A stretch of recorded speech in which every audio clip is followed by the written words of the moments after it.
The SCP Foundation documents everything, every incident, every breach, every death. They have files on thousands of anomalies, hundreds of thousands of pages of research, decades of containment data. But there are questions, specific, simple questions that appear nowhere in any official document. Questions that researchers have asked internally and never received answers to. Questions that, once you hear them, you cannot stop thinking about. These are 5 of them. Number 5, SCP-173. Everyone knows what it does. It moves when you're not looking. It kills. It has been in containment for decades, and the Foundation has never successfully explained its origin, its composition, or its purpose. But here is the question nobody officially answered. The containment file for SCP-173 contains one line that has never been elaborated on in any subsequent document. Written in the original 1993 intake report, never updated, never explained, never removed. Object shows signs of distress when unobserved, not aggression, distress. Think about what that means. SCP-173 doesn't move when nobody is watching because it is hunting. It moves because something about being unobserved causes it distress. Something about being looked at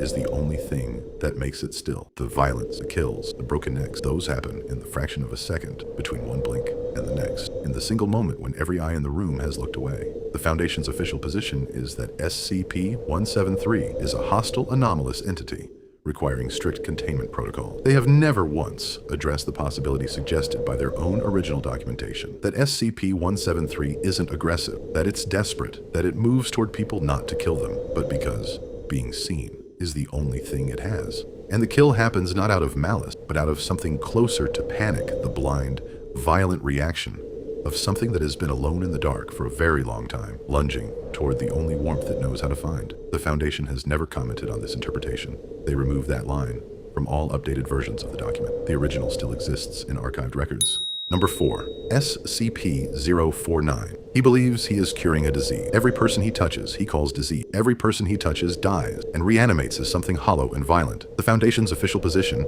is that SCP-049 is delusional, that no such disease exists, that his belief is an anomalous fixation with no basis in reality. Here is what they never officially address. In 2003, researcher Dr. Elena Voss spent 3 hours in conversation with SCP-049. Near the end of that session, he told her she was carrying more of the disease than most. 3 days later, she collapsed with no identified cause. She nearly died. She recovered in a way her doctors could not explain. The Foundation's official record of this incident lists the cause of her collapse as unknown. Stress-related possibly. No connection to SCP-049 suggested, but here is the question. SCP-049 has interacted with hundreds of Foundation personnel over decades. He has called nearly all of them diseased to varying degrees. He has never been wrong about who would get sick.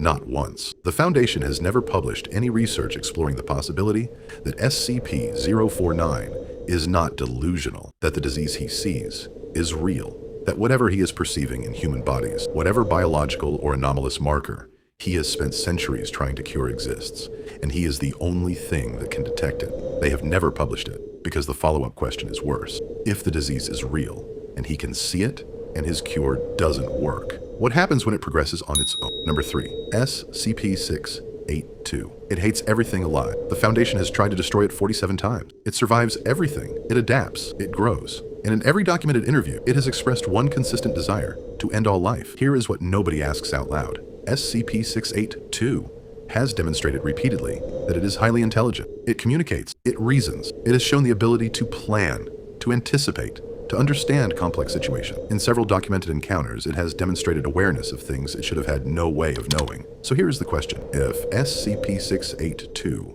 is intelligent enough to communicate, to plan, to adapt in real time to every weapon the Foundation deploys, why hasn't it escaped? The Foundation's containment has failed, partially, temporarily, multiple times. SCP-682 has breached, has been loose in facilities, has demonstrated it can destroy virtually anything in its path.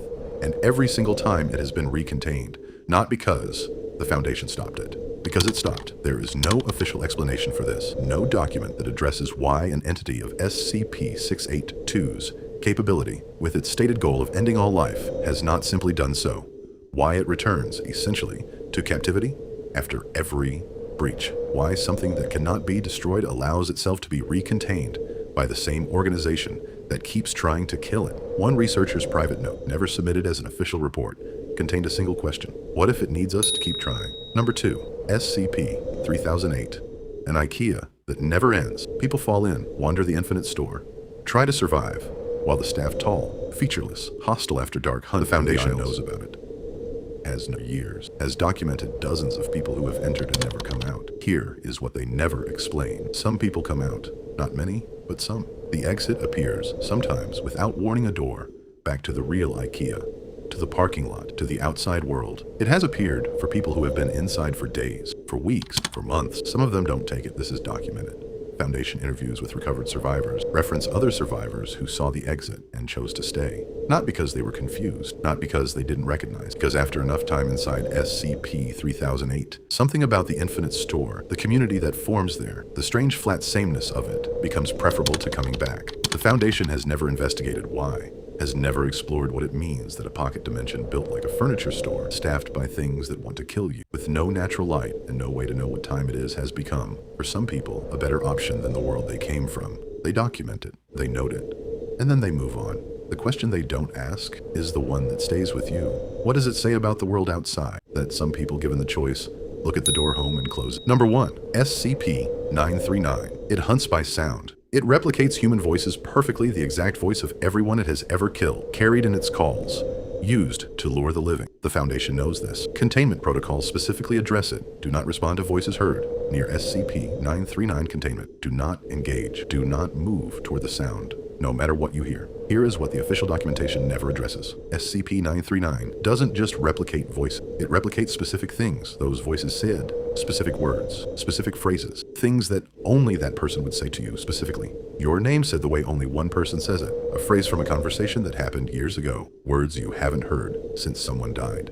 The Foundation's official position is that this is an evolved hunting behavior, acoustic mimicry, refined over time, to maximize effectiveness against human targets. Natural selection, essentially. The calls that worked got passed on. But here's the question. Natural selection requires time, repetition, generations of refinement. SCP-939 replicates voices it has heard one encounter, one kill, and it retains that voice, that specific voice, with perfect accuracy, indefinitely. That's not mimicry. Mimicry is approximation. This is something else, something that hears you and keeps you, that carries you forward through every hunt, every dark corridor, every facility it moves through, calling out in your voice to people who loved you, people who would move toward that sound without thinking, because some part of them knows it's real. The Foundation calls it a predator. They've never asked what it means that the thing hunting you has decided you are worth keeping, that somewhere out there, in the dark, in a containment unit, in a Foundation facility, something is still saying your name, exactly the way you said it,